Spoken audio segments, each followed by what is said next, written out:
السلام علیکم ورحمۃ اللہ وبرکاتہ۔ کیا حال ہے سب کا؟ اہلاً و سہلاً و مرحبا طالب علموں کو جو اللہ کا دین سیکھنے کے لیے گھروں سے نکلے ہیں۔ اللہ سبحانہ وتعالی ہم سب کی نیت کو خالص کرے اور اپنی رضا سے نوازے۔ اللہ کرے کہ ہم اس کورس کے بعد پہلے سے زیادہ بہتر طور پر سنتوں کو فالو کرنے والے ہوں اور اللہ سبحانہ وتعالی کی محبت ہمیں حاصل ہو سکے۔ نحمدہ ونصلی علی رسولہ الکریم، اما بعد فاعوذ باللہ من الشیطان الرجیم، بسم اللہ الرحمن الرحیم، رب اشرح لی صدری ویسر لی امری واحلل عقدۃ من لسانی یفقہوا قولی۔ الحمدللہ، اللہ کے فضل اور اس کی رحمت سے آج یہ 100 احادیث کا کورس شروع ہو رہا ہے۔ سب سے پہلی بات تو یہ ہے کہ ہم حدیث کیوں پڑھیں، حدیث پڑھنا کیوں ضروری ہے، حدیث کا مطالعہ کیوں ضروری ہے، حدیث کی مجالس کیوں ضروری ہے، اس کا ہمارے دین میں کیا مقام ہے۔ بہت سے لوگ قرآن مجید پڑھ رہے ہیں، پڑھا رہے ہیں، اور الحمدللہ ہم سب کو قرآن مجید سے بڑی محبت ہے اور ہم اس کا پڑھنا باعث برکت سمجھتے ہیں، لیکن احادیث کا براہ راست مطالعہ، یعنی احادیث کو پڑھنا، یاد کرنا، سمجھنا، ان پر عمل کرنا۔ اگر ہم نبی صلی اللہ علیہ وسلم کی بعثت کا مقصد دیکھتے ہیں قرآن مجید میں، تو متعدد مقامات پر جو الفاظ کے آگے پیچھے ہونے کے ساتھ آیت ہمارے سامنے آتی ہے وہ ہے هو الذی بعث فی الامیین رسولا منہم یتلو علیہم آیاتہ ویزکیہم ویعلمہم الکتاب والحکمہ وَإِن كَانُوا مِن قَبْلُ لَفِي ضَلَالٍ مُبِينٍ۔ وہی ہے جس نے امیوں میں ایک رسول انہی میں سے بھیجا جو ان کے سامنے اس کی آیات پڑھتا ہے اور ان کا تزکیہ کرتا ہے اور انہیں کتاب اور حکمت کی تعلیم دیتا ہے۔ یعلمہم، تعلیم دیتا ہے ان کو، یعنی باقاعدہ سکھاتا ہے ان کو، صرف کتاب نہیں بلکہ اس کے ساتھ ساتھ حکمت بھی۔ اور حکمت کیا چیز ہے؟ حکمت سے مراد سنت ہے۔ اگر تفسیر ابن کثیر آپ دیکھیں تو حکمت سے مراد یعنی السنہ، یعنی رسول اللہ صلی اللہ علیہ وسلم کی سنت، ان کی حدیث۔ وَإِن كَانُوا مِن قَبْلُ لَفِي ضَلَالٍ مُبِينٍ، حالانکہ بلا شبہ وہ اس سے پہلے یقیناً کھلی گمراہی میں تھے۔ تو اس آیت سے یہ بات ثابت ہوتی ہے کہ ہمیں قرآن مجید کی باقاعدہ تعلیم کے ساتھ ساتھ سنت نبی صلی اللہ علیہ وسلم کی بھی باقاعدہ تعلیم حاصل کرنی چاہیے اور اس کو آگے بھی سکھانا چاہیے، کیونکہ رسول اللہ صلی اللہ علیہ وسلم کی اطاعت بھی ہم پر واجب ہے۔ یعنی صرف قرآن ہی کے احکامات ہمارے لیے کافی نہیں بلکہ اس کے ساتھ ساتھ رسول اللہ صلی اللہ علیہ وسلم نے جو باتیں ہم سے کہی ہیں ان کو ماننا بھی ضروری ہے۔ سورۃ آل عمران میں اللہ تعالیٰ فرماتے ہیں قُلْ أَطِیعُوا اللَّهَ وَالرَّسُولَ، قُلْ أَطِیعُوا اللَّهَ وَالرَّسُولَ، کہہ دیجئے اطاعت کرو اللہ کی اور رسول کی۔ فَإِن تَوَلَّوْا فَإِنَّ اللَّهَ لَا يُحِبُّ الْكَافِرِينَ، پھر اگر وہ منہ پھیر لے، یعنی اللہ کی اطاعت سے یا اللہ کی اطاعت کرتے ہوئے رسول صلی اللہ علیہ وسلم کی اطاعت سے منہ پھیر لے، تو پھر بے شک اللہ کافروں سے محبت نہیں رکھتا، یعنی اللہ اور اس کے رسول کی اطاعت کا انکار کرنے والوں سے اللہ محبت نہیں رکھتا۔ اس کے برعکس جو لوگ سنت کی پیروی کرتے ہیں ان کے بارے میں اللہ تعالیٰ کیا فرماتے ہیں؟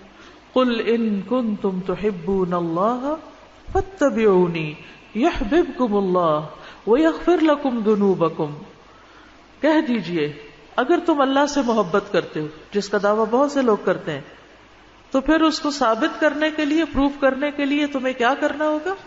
فَاتَّبِعُونِي، میری اتباع کرو، رسول اللہ صلی اللہ علیہ وسلم کی پیروی کرو، آپ کے نقش قدم پر چلو۔ نتیجہ کیا ہوگا؟ فائدہ کیا ہوگا؟ یحببکم اللہ، اللہ تم سے محبت کرے گا۔ یعنی اگر ہم اللہ سے محبت کرتے ہیں تو ہم چاہتے ہیں اللہ تعالیٰ بھی ہم سے محبت کرے، لیکن اللہ تعالیٰ کی محبت کب آئے گی؟ جب ہم سنت کی پیروی کرنے والے ہوں گے، رسول اللہ صلی اللہ علیہ وسلم کا اتباع کرنے والے ہوں گے، اور اس سے نہ صرف یہ کہ اللہ تعالیٰ کی محبت ملے گی بلکہ وَيَغْفِرْ لَكُمْ ذُنُوبَكُمْ، وہ تمہارے گناہوں کو بھی معاف کر دے گا۔ یعنی گناہوں کی بخشش کا ایک ذریعہ بھی ہے، یعنی سنت کی پیروی اللہ کی محبت کھینچ لانے کا ذریعہ بھی ہے اور گناہوں کی بخشش کا ذریعہ بھی ہے، جس کے بارے میں کم ہی ہم سوچتے ہیں. جب ہم کوئی گناہ کر بیٹھتے ہیں یا کوئی غلطی ہم سے ہو جاتی ہے تو عام طور پر ہم کیا چاہتے ہیں کہ اللہ تعالیٰ ہمیں معاف کر دے. ہم استغفار پڑھتے ہیں، کوئی صدقہ خیرات کرتے ہیں، صلاۃ التوبہ پڑھتے ہیں. جب تک کہ دل سے گناہ کا بوجھ ہٹ نہیں جاتا ہم اللہ تعالیٰ کی طرف رو رو کر بار بار رغبت کرتے ہیں. لیکن اس میں سے ایک خوشخبری یہ بھی ہے کہ اگر ہم اپنی زندگی میں دیکھیں کہ کہیں کسی سنت کی پیروی چھٹی ہوئی تو نہیں، تو اگر وہ بھی کریں گے تو انشاءاللہ گناہوں کی معافی ہوگی. تو یہ ایک بہت بڑی خوشخبری کی بات ہے. اور پیروی کرنے کے لیے اور یہ فائدے حاصل کرنے کے لیے لازم ہے کہ پھر ہم سنت رسول صلی اللہ علیہ وسلم کا مطالعہ وقتاً فوقتاً باقاعدہ کرتے رہیں، کیونکہ باقاعدہ تعلیم سے دل پر جو اثرات ہوتے ہیں وہ صرف احادیث کو کہیں سے سن کے یا کہیں رینڈملی پڑھ کے وہ فائدہ نہیں ہوتا. عام طور پر یہ غلط فہمی پائی جاتی ہے کہ قرآن تو اللہ تعالیٰ کی کتاب ہے اور حدیث جو ہے وہ تو رسول اللہ صلی اللہ علیہ وسلم سے ہے اور اس کا وہ مقام نہیں، جبکہ رسول اللہ صلی اللہ علیہ وسلم نے خود فرمایا الا انی اوتیت الکتاب ومثلہ معہ، خبردار مجھے قرآن کے ساتھ اس جیسی ایک اور چیز بھی دی گئی ہے، اور وہ اور چیز کیا ہے؟ وہ سنت ہے. پھر اسی طرح یہ ہے کہ صحیح ابن حبان کی ایک روایت کے مطابق حدیث بھی قرآن کی طرح ایک یقینی خبر ہے، یعنی خیالی باتیں نہیں ہیں یا ایسے ادھر ادھر سے رینڈم باتیں اکٹھی کر کے نہیں پیش کر دی گئی، بلکہ ایک یقینی خبر ہے. رسول اللہ صلی اللہ علیہ وسلم نے فرمایا میں تمہیں جس چیز کے بارے میں خبر دوں کہ وہ اللہ کی طرف سے ہے تو وہ ایسی بات ہے جس میں کوئی شک نہیں. یعنی صحیح احادیث کے اندر پھر ہمیں شک نہیں کرنا چاہیے بلکہ ان کی پیروی کرنی چاہیے. اور حدیث بھی قرآن کی طرح بذریعہ وحی نازل ہوتی تھی. وما ينطق عن الهوى ان هو الا وحی یوحى، کہ وہ اپنی خواہش نفس سے کچھ بھی نہیں کہتے. یعنی محمد صلی اللہ علیہ وسلم جو کچھ تمہیں سکھاتے ہیں وہ وہی ہے جو وحی نازل کی جاتی ہے، وحی کے ذریعے اتارا جاتا ہے. سورۃ النساء میں بھی اللہ تعالیٰ فرماتے ہیں وَأَنزَلَ اللَّهُ عَلَيْكَ الْكِتَابَ وَالْحِكْمَةَ، اور اللہ نے نازل کیا آپ پر کتاب اور حکمت کو. یعنی کتاب اور حکمت دونوں چیزیں اللہ تعالیٰ کی طرف سے نازل کرتا ہے، اللہ تعالیٰ ہی کے احکامات ہیں. اور آپ کو وہ کچھ سکھلا دیا جو آپ نہیں جانتے تھے. یعنی نبی صلی اللہ علیہ وسلم تو امی تھے، 40 سال تک آپ نے کسی اسکول کالج مدرسے کسی استاد سے نہیں پڑھا تھا. آپ کو جو کچھ بھی علم حاصل ہوا وہ براہ راست اللہ سبحانہ تعالیٰ کی طرف سے حاصل ہوا. جبریل علیہ السلام آپ پر لے کر آئے اور آپ کو وہ کچھ سکھلا دیا جو آپ نہیں جانتے تھے. وَكَانَ فَضْلُ اللَّهِ عَلَيْكَ عَظِيمًا، اور یہ اللہ کا آپ پر بہت ہی بڑا فضل ہے. تو جو نبی صلی اللہ علیہ وسلم پر فضل ہوا کہ اللہ تعالیٰ نے آپ کو وہ علم سکھایا، اور اللہ سے بڑھ کر جاننے والا کون ہے؟ العلیم الخبیر سے. تو اس علم کی قدر کرنی چاہیے اور جو کچھ رسول اللہ صلی اللہ علیہ وسلم کو سکھایا گیا اس کو باقاعدہ سیکھنے کی کوشش کرنی چاہیے، اس کے لیے بھی حریص ہونا چاہیے. حسان ابن عطیہ کہتے ہیں کہ جبریل علیہ السلام نبی صلی اللہ علیہ وسلم کے پاس سنت لے کر اترتے تھے، اور جس طرح آپ کو قرآن سکھاتے اسی طرح سنت کی تعلیم دیتے. تو قیامت تک قرآن اور سنت دونوں کا ساتھ ہے، قرآن و حدیث دونوں ساتھ ساتھ ہیں. کہ رسول اللہ صلی اللہ علیہ وسلم نے فرمایا میں تم میں 2 چیزیں چھوڑ کر جا رہا ہوں، ان کے بعد تم کبھی گمراہ نہ ہوگے، ایک اللہ کی کتاب اور دوسری میری سنت. یہ دونوں حوض کوثر پر پہنچنے تک کبھی جدا نہ ہوں گے، یعنی یہ دونوں ساتھ ساتھ رہیں گے. اس لیے صرف یہ کہنا میرے لیے قرآن کافی ہے یا قرآن ہی کی تعلیم کافی ہے انسان کے لیے تو وہ کافی نہیں ہے، اس کے ساتھ ساتھ سنت کی باقاعدہ تعلیم حاصل کرنا بھی ضروری ہے. اسی طرح ایک اور روایت میں آتا ہے، یہ روایت صحیح الجامع الصغیر کی تھی، دوسری موطا امام مالک کی ہے. رسول اللہ صلی اللہ علیہ وسلم نے فرمایا میں تم میں 2 چیزیں چھوڑ کر جا رہا ہوں، تم ہرگز گمراہ نہ ہوگے جب تک ان دونوں کو مضبوطی سے نہ تھام لو، اللہ کی کتاب اور اس کے نبی کی سنت. تو گویا اللہ تعالیٰ کی کتاب اور سنت کو مضبوطی سے تھامنا گمراہی سے بچنے کا باعث ہے. حجۃ الوداع کے موقع پر بھی نبی صلی اللہ علیہ وسلم نے اسی بات کی تلقین کی تھی کہ میں تمہارے بیچ میں 2 چیزیں چھوڑ کر جا رہا ہوں، تم ہرگز گمراہ نہیں ہوگے جب تک ان کو مضبوطی سے تھامے رکھو گے. اسی طرح ہمیں اس بات سے بھی منع کیا گیا ہے کہ ہم قرآن اور حدیث میں فرق کریں کہ ہم قرآن تو لے لیں گے لیکن حدیث نہیں لیں گے.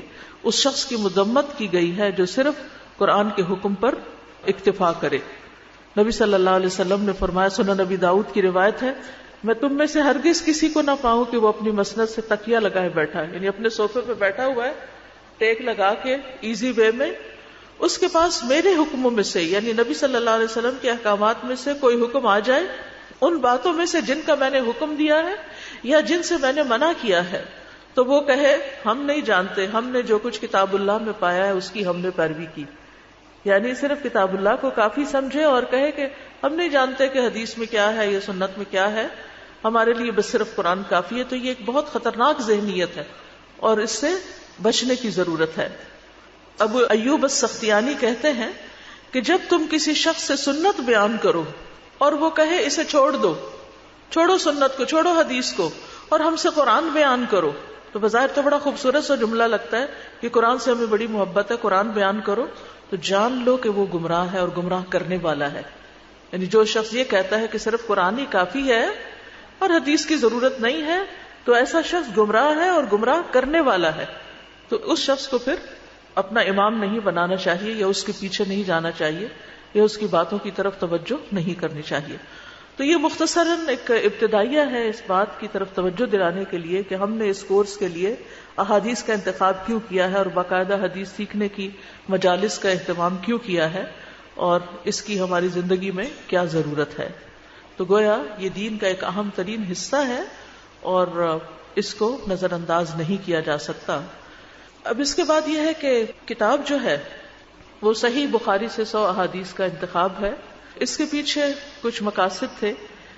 ایک تو یہ کہ جب ابتدا میں نے صحیح بخاری پڑھانا شروع کی 97-8 میں، تو اس وقت طالبات جو تھی وہ بعض احادیث جو تھی اہم وہ یاد بھی کر لیتی تھیں، یا یہ کہ ان کو الگ سے میموری کے طور پر بھی سمیٹنا چاہتی تھی. صحیح بخاری کے اگرچہ حفاظ پائے جاتے ہیں، یعنی آج کے دور میں بھی اور پہلے بھی، کہ جو پوری بخاری جو تھی وہ زبانی یاد کر لیتے تھے، لیکن ہماری ہمتیں اور ہماری دلچسپیاں ہی مختلف ہیں، اس لیے ہم اتنی بڑی سعادت تو حاصل نہیں کر سکتے.